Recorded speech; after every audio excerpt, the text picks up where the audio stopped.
तो next year 22 मार्च का जो इवेंट है उसको लेकर एक बहुत अमेजिंग अपडेट आ चुका है, जहां पर इंडियन फीमेल फाइटर पूजा तोमर की फाइट बुक हो चुकी है। तो यूएफसी फाइट नाइट जो लंदन के O2 अरीना में होने वाली है, वहां पर पहली इंडियन फीमेल फाइटर और ओवरऑल पहली इंडियन फाइटर जिसने यूएफसी में विन किया है, यानी कि पूजा तोमर, वो इस कार्ड में फाइट करने वाली है, जहां पर पूजा तोमर का ओपोनेंट है आयरिश फाइटर शोना बैनन। तो नेक्स्ट ईयर फरवरी और मार्च का मंथ ये दोनों इंडियन एमएमए के लिए बहुत इंपॉर्टेंट रहने वाले हैं, क्योंकि फरवरी में फाइट होने वाली है अंशुल जुबली की और फिर मार्च में फाइट होने वाली है पूजा तोमर की। अब काफी टाइम से लोग पूजा तोमर के अपडेट के बारे में पूछ रहे थे और अब फाइनली ये अपडेट आ चुका है, जहां पर टू बी ऑनेस्ट मुझे ये मैचअप काफी अच्छा लगा, क्योंकि पूजा तोमर के पास पूरी एबिलिटी है इस फाइट को विन करने की। जिधर उसके ओपोनेंट शोना बैनन की अगर थोड़ी सी बात करें तो ये फाइटर यूएफसी में आने से पहले अनडिफीटेड थी, बट फिर यूएफसी में इस फाइटर का डेब्यू इतना अच्छा नहीं होता है। वो यूएफसी की पहली फाइट को लूज करती है और जो रिसेंटली उसने फाइट को विन किया है वो स्प्लिट डिसीजन से है। वेयरएज फाइट गेम में भी अगर मैं दोनों का कंपैरिजन करूं तो मुझे लगता है कि इस फाइट में पूजा तोमर के पास स्पीड की एडवांटेज रहने वाली है, और जो पूजा तोमर के हमने साइड किक्स को देखा था वो फॉर श्योर हमें इस फाइट में भी देखने को मिलने वाली है। तो ओवरऑल ये मैचअप मुझे बहुत एक्साइट करता है। अब दोनों फाइटर्स को जब हम कंपेयर करते हैं तो एक बात क्लियर है कि इस फाइट में शोना बैनन के पास हाइट की और रीच की एडवांटेज रहने वाली है। तो पूजा तोमर इस फाइट में लास्ट फाइट की तरह ज्यादा बैकडाउन नहीं कर सकती है, क्योंकि फिर शोना बैनन अपनी रीच की एडवांटेज लेकर जैब को यूटिलाइज करने लग पड़ेगी। एंड ऑल्सो नोटिस करने वाली बात है कि शोना बैनन की भी किकिंग एबिलिटी काफी अच्छी है, जहां पर स्पेशली जो उसकी हेड किक है, जो वो 2 to 4 पंच कॉम्बिनेशंस के बाद एकदम से थ्रो करती है, वो पूजा तोमर को ट्रबल में डाल सकता है। तो इसीलिए मेरी ओपिनियन में इस फाइट में पूजा तोमर को लास्ट फाइट की तरह बैक डाउन नहीं होना है, बल्कि जो उसकी स्ट्रेंथ है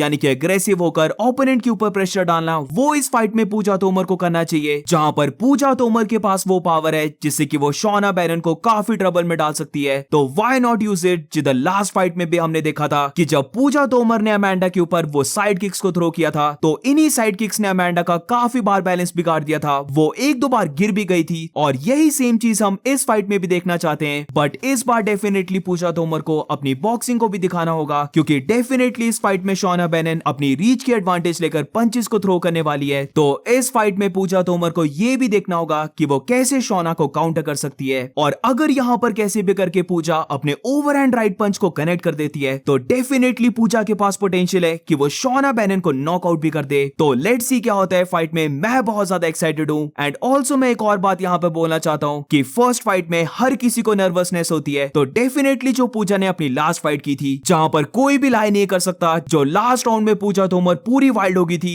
वो देखने में बहुत मजा आ गया था। बट फॉर श्योर इस फाइट में वैसा नहीं करना चाहिए, बल्कि जो मैं नर्वसनेस की बात कर रहा हूं, एंग्जाइटी की बात कर रहा हूं, वो भी हमें इस फाइट में नहीं देखने को मिलेगी, क्योंकि वर्ल्ड की सबसे बड़ी ऑर्गेनाइजेशन में पहली फाइट करना और पूरी इंडिया के लिए सबसे पहली विन लाना, ये फॉर श्योर किसी को भी प्रेशर में डाल सकती है। बट अब वो प्रेशर निकल चुका है, तो आई थिंक सो इस फाइट में हमें पूजा तोमर का और भी बेटर वर्जन देखने को मिलने वाला है, जहां पर वो ज्यादा काम रहेगी, वो ज्यादा बैक डाउन नहीं होगी, बल्कि अपने ओपोनेंट को पुश करने वाली है। और होपफुली हमें फरवरी में अंशुल जुबली की विन मिले और फिर मार्च में हमें पूजा तोमर की विन मिल जाए। तो अंशुल जुबली और पूजा तोमर की दोनों फाइट्स को लेकर मैं बहुत ज्यादा एक्साइटेड हूं। But what about you guys, तुम्हें ये मैचअप कैसा लगा? Do let me know in the comments, और मिलते हैं नेक्स्ट वीडियो में।